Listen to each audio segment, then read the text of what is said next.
এখন ইন্টারনেটে শুধুমাত্র দু ধরনের লোকদেরই দেখা যাচ্ছে। এক ধরনের লোক যারা কিনা ঘিবলি আর্ট বানিয়ে নিজেদের স্ট্যাটাস ইনস্টাতে ভরিয়ে ফেলছে, আর এক ধরনের লোক যারা কিনা ট্রেন্ডের বিপরীতে যাওয়ার জন্য, একটু কুল সাজার জন্য ঘিবলি আর্টকে নানা রকম গালিগালাজ করছে এবং বলছে যে এটা তোমার ডেটা চুরি করে, এই সেই করে, সেই ফোন হ্যাক করে নেবে, অনেক কিছু বলছে। কিন্তু দুজনের মধ্যে, দুই পক্ষের মধ্যে কেউই কিন্তু সঠিক নয়। অ্যাকচুয়ালি আমাদের এর পিছনে সায়েন্সটা বুঝতে হবে, তখন আমরা বুঝতে পারবো যে হ্যাঁ, ঘিবলি আর্ট করা ভালো, ভালো নয়, কিছুটা সিকিউরিটি পারপাসের জন্য খারাপ, কিছুটা আবার মানে জিনিসটা যখন ফ্রিতে পাচ্ছি এত সুন্দর জিনিস তো কেন করবো না, এই জিনিসটা দ্বিধাদ্বন্দ্ব চলে। তো আজকে আমরা একটা এক্সপ্লেনেশন দেবো এবং শুধুমাত্র এর পিছনে যে ম্যাথামেটিক্সটা কাজ করে, যে স্ট্যাটিস্টিক্সটা কাজ করে বা যে লজিকটা কাজ করে সেইটা তোমাদেরকে বলবো। দেখো, আমাদের এই সমস্ত এআই জেনারেটেড ইমেজ সম্পর্কে জানার জন্য আমাদেরকে কিনা এআই সম্পর্কে জানতে হবে, যে এআই কিভাবে কাজ করে। ধরো এতদিন পর্যন্ত কি হতো, তুমি এআইকে বলতে যে আমার জন্য একটা এজে লিখে দাও, আমি স্কুল ছুটি করেছিলাম, আমার জন্য একটা চিঠি লিখে দাও হেডমাস্টারকে। সো এই ধরনের কাজগুলো এআই করতে পারে। কিভাবে করতে পারে এটা কখনো ভেবে দেখেছো? এর পিছনে কিন্তু একটা বিরাট ইঞ্জিন আছে, অনেক প্রোগ্রামস আছে, অনেক কিছু এখানে রান করে। এবং ধরো তুমি ছোটবেলা থেকে যখন বড় হচ্ছ তখন তুমি কিভাবে একটা লেটার লেখা শিখেছিলে, সেইভাবেই কিন্তু এআই লেটার লেখা শিখেছে। কিভাবে? তুমি ছোটবেলা থেকে দেখেছো যে লেটার লেখার নিয়ম কারণ কি, অনেকগুলো লেটার তুমি পড়েছো, তোমার ইন্টারনেট থেকে হতে পারে বা কারোর তোমার বাংলা বইয়ে অনেক চিঠি লেখার এক্সাম্পল দেওয়া থাকে, চিঠি কীভাবে লিখতে হয়, এই সমস্ত জিনিসগুলো পড়েছো, তার স্ট্রাকচার সম্পর্কে জেনেছো।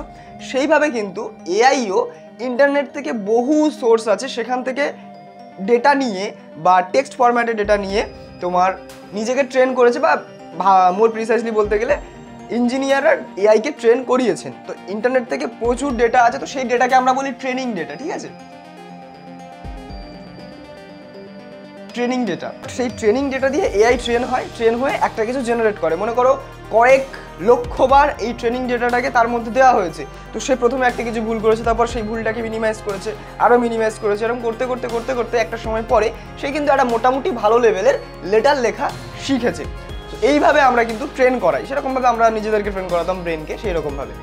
এবার এতদিন পর্যন্ত কি হতো, যে কোনো কন্টেন্ট বা যে কোনো রাইটিং যদি তোমরা এআইকে বলতে লিখে দিতে, তো সে লিখে দিত। ইনফ্যাক্ট বেশ কিছু ক্ষেত্রে কিছু ইমেজও জেনারেট করে দিত। তো সেই যে ডেটাগুলো, সেগুলো কিন্তু সে ইন্টারনেট থেকে নিত।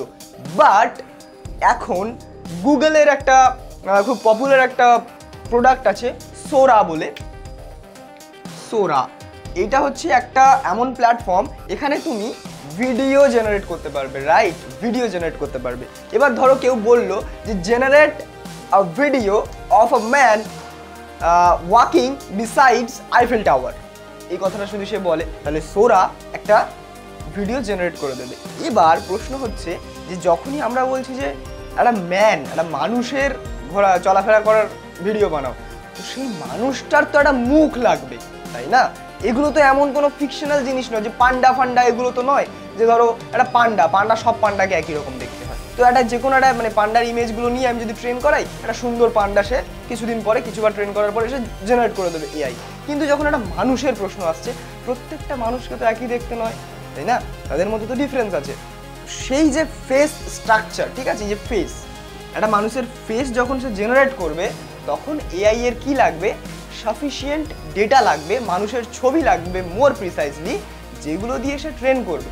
অর্থাৎ সে একটা ধারণা পাবে যে মানুষের চোখ কেমন পজিশনে থাকে, আমি যদিও খুব খারাপ আঁকি, মানুষের চোখ কেমন পজিশনে থাকে, মানুষের নাক কেমন পজিশনে থাকে, মানুষের ঠোঁট কেমন পজিশনে থাকে, সে হাসলে তাকে কেমন দেখায়, সে কাঁদলে তাকে কেমন দেখায়, বা এই ধরনের জিনিসপত্র, ঠিক আছে?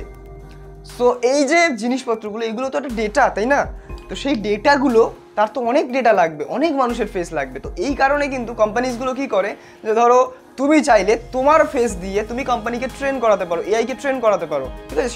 সেরকম ওয়েবসাইটস আছে, তোমরা ইন্টারনেটে ঘাঁটলে বুঝতে পারবে, এবং সেগুলোর জন্য তোমাকে কোম্পানি পে করবে, রাইট? টাকা দেবে।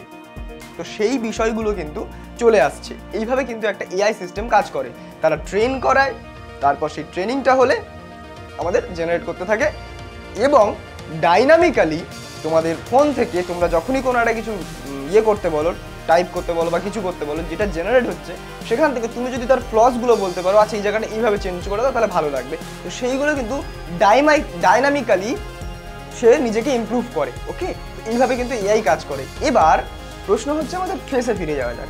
এবার এই যে ফেস ডেটা সে কোথায় পাবে?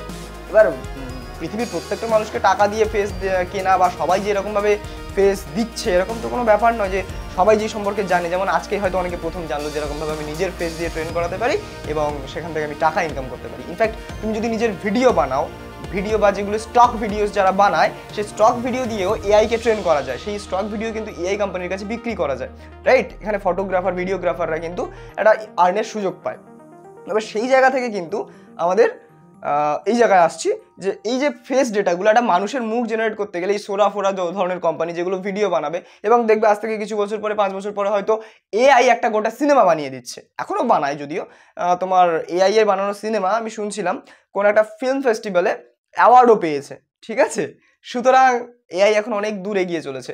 আর এই যে সিনেমাগুলো বানাতে গেলে বা এই যে মানুষের মুখ বা তুমি যদি একটা স্পেসিফিক স্ট্রাকচার দিয়ে দাও যে মানুষের চোখ এরকম দেখতে হবে, চোখ দুটো টানা টানা, আর ঠোঁট এরকম দেখতে হবে, পিঙ্ক ঠোঁট, ব্রাউন ফেস, এরকমভাবে মানে তুমি এআইকে যত ইনস্ট্রাকশন দেবে সে তাকে তত স্পেসিফিক্যালি কাজ করতে হবে। কিন্তু অত স্পেসিফিক যাওয়ার মতো সাফিসিয়েন্ট ডেটা তার নেই। তার কাছে যদি বেশি ডেটা থাকতো, সেখান থেকে যদি ভালোভাবে ট্রেন করতে পারতো, তাহলে তোমার ওই ব্রাউন মুন্ডে জাতীয় ফেস সে অনায়াসে জেনারেট করতে পারতো। কিন্তু তাই জন্য ট্রেনিং ডেটা তো তাকে দিতে হবে।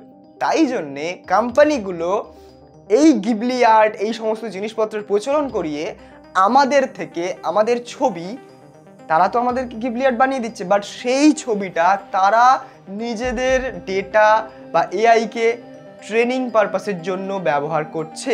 অর্থাৎ আমাদের ছবি নিয়ে ট্রেন করছে এআই, যাতে করে পরবর্তীকালে AI generated video, AI generated human photo ভালো করে বানাতে পারে তারা। সুতরাং এখানে যে একটা প্রসেস ছিল তোমাকে টাকা দেওয়ার, তুমি কিন্তু একটা গিবলি আর্ট নিয়ে সন্তুষ্ট হয়ে যাচ্ছ, টাকা কিন্তু পাচ্ছ না।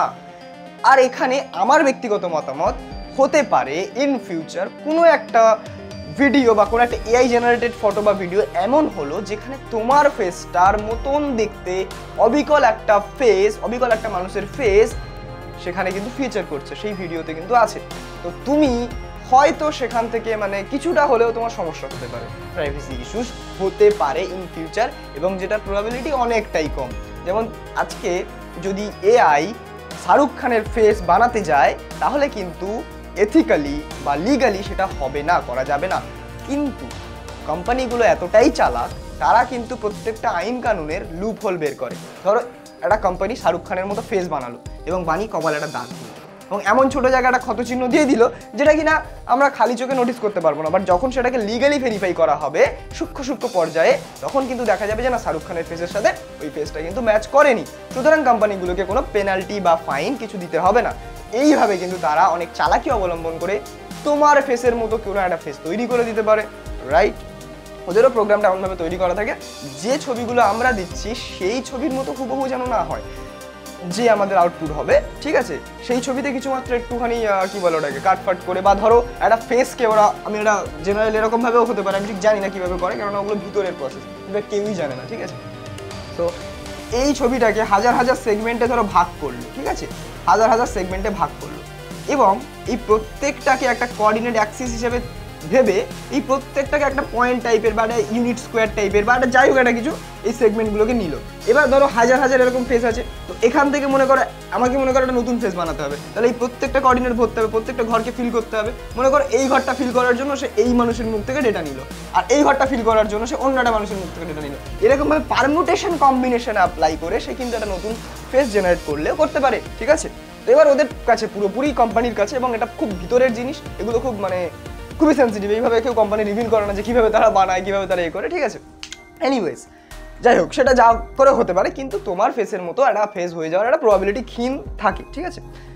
এবার তুমি যদি মনে করো যে হ্যাঁ এটাতে আমার ইস্যু আছে, শুধুমাত্র কিন্তু এই ইস্যুটা হয়, এছাড়া কিন্তু আর কোনো ইস্যু হয় না, যেমন তোমার ব্যাংক ব্যালেন্স ফাঁকা হয়ে যাচ্ছে, এই হয়ে যাচ্ছে, সেই হয়ে যাচ্ছে, এরকম কিন্তু কিছু হয় না।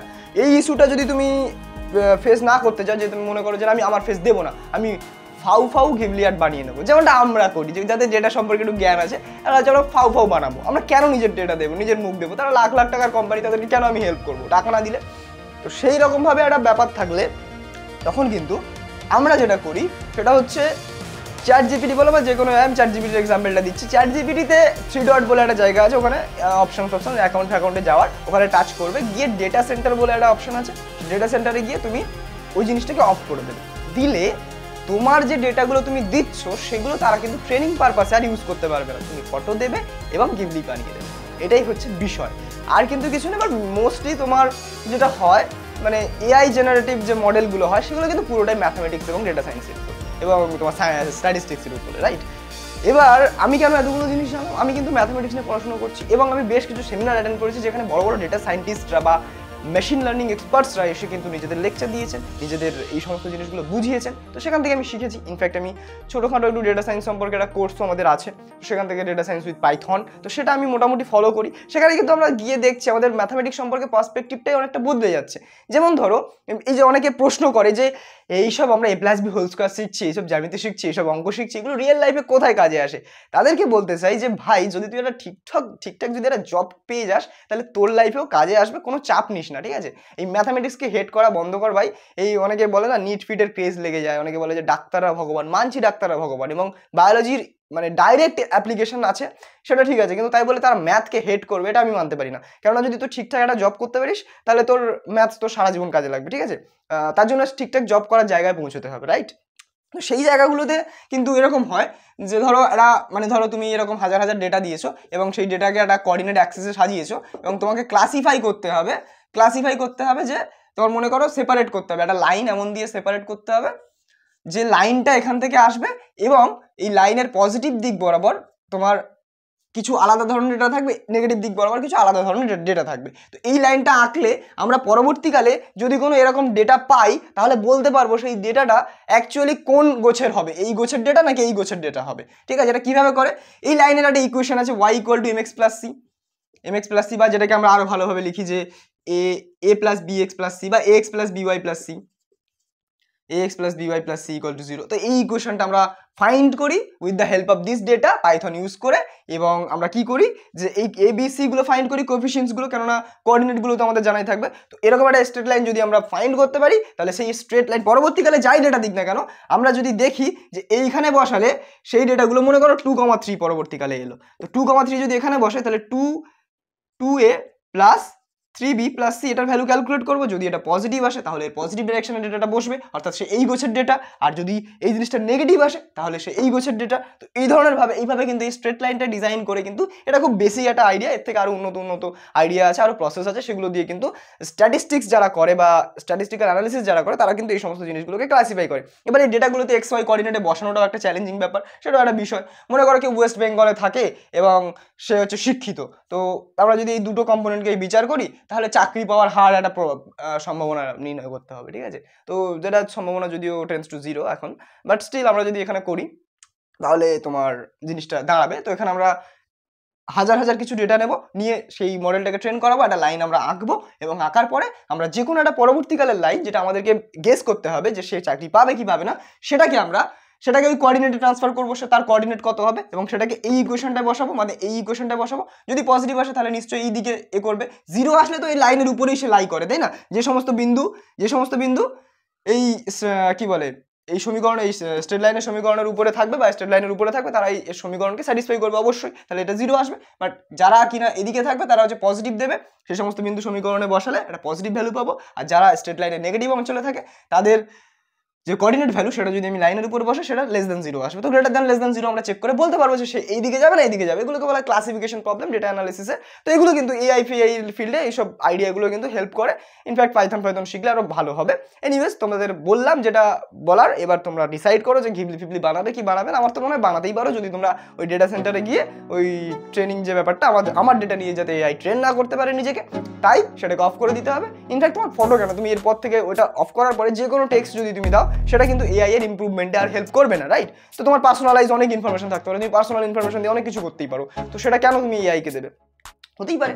তো এটা বললাম, এটা তোমরা অফ করে নিও যদি মনে হয়। আর যদি মনে হয় যে না আমিও কন্ট্রিবিউট করতে চাই, আমি 10-এর ভালো করতে চাই, মানে কোম্পানির ভালো করতে চাই, তাহলে তুমি করতেই পারো, অসুবিধা নেই। ব্যাস আজকের জন্য এতটাই। যদি আর কোনো ডাউট থাকে বলো আমাকে। এই সমস্ত সায়েন্স যে বেসিক সায়েন্সগুলো আছে আমাদের রেগুলার লাইফে সেগুলো যাতে অ্যাপ্লাই এক্সপ্লেন করতে পারি, বা এই ম্যাথামেটিক্স কীভাবে আমাদের বাস্তব জীবনে কাজে লাগে সেই জিনিসগুলো যাতে আমরা আলোচনা করতে পারি, সেরকম ভিডিও বানাবো, কোনো অসুবিধা নেই। চলো tata, bye bye, take care.